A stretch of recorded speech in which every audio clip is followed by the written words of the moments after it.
নং ফরিদপুর উপজেলা পরিষদ নির্বাচনকে সামনে রেখে আমরা এই সেক্টর ৮, ৯ এবং ৭ নংয়ের অনেকে আছেন নিশ্চয়ই একত্রিত হয়ে আজকে যেই উঠান বৈঠকের আয়োজন করেছেন।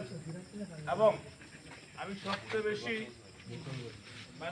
কৃতজ্ঞ, আপনারা সেই মাগরিবের পরে আগ থেকেই এশার নামাজের শেষ অবধি পর্যন্ত এখনো বসে রয়ে যে ভালোবাসা, যে উৎসাহ, যে স্নেহ মমতার পরিচয় দিয়েছেন আমাদের প্রার্থী আকবর হোসেন মনির প্রতি আমি সত্যি অভিভূত।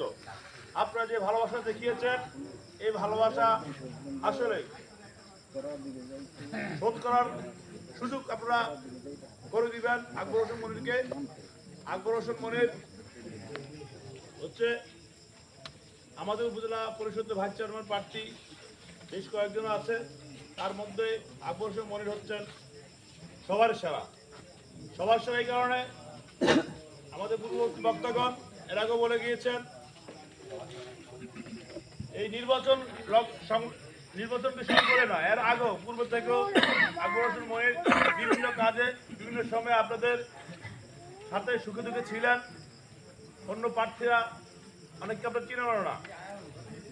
এই জন্য প্রিয় ভাইয়েরা আমার, আমি আজকে শ্রদ্ধা করে স্মরণ করছি আমাদের হাজার বছরের শ্রেষ্ঠ বাঙালি জাতির জনক বঙ্গবন্ধু শেখ মুজিবুর রহমানকে, যার জন্ম না হলে আজকের এই বাংলাদেশ জন্ম হতো না। আজকের এই যে উন্নয়নের যে রোল মডেলে যে বাংলাদেশ জননেত্রী শেখ হাসিনার নেতৃত্বে এগিয়ে যাচ্ছে, এই উন্নয়ন এই মুহূর্তে হতো না। জন্য আমি শ্রদ্ধা করে স্মরণ করছি। এবং এই শক্তিকে আমি বৃহত্তর শক্তিতে আমাদের বিভিন্ন অনেক নেতা আমাদের মাঝে থেকে চলে গেছেন। আমাদের প্রিয় মন্ত্রী স্যার, আমাদের সবার আমাদের চলে গেছেন, সকলের প্রতি আমি এবং আপনাদের কাছে আমার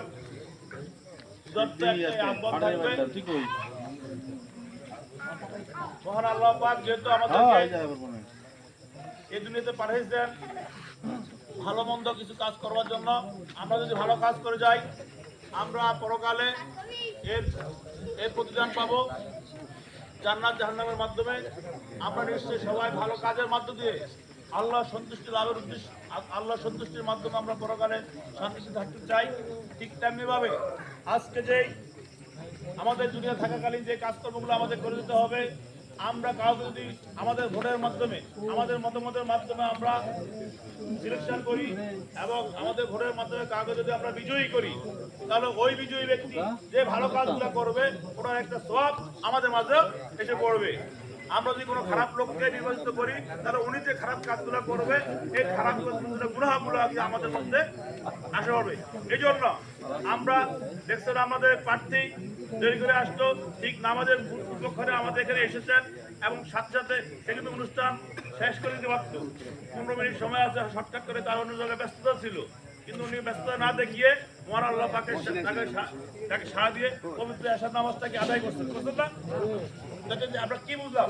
আমরা বললাম না আমাদের প্রার্থী নামাজি এবং নম্র ভদ্র এবং খুবই ভালো মানুষ এবং সে ভালো ফ্যামিলির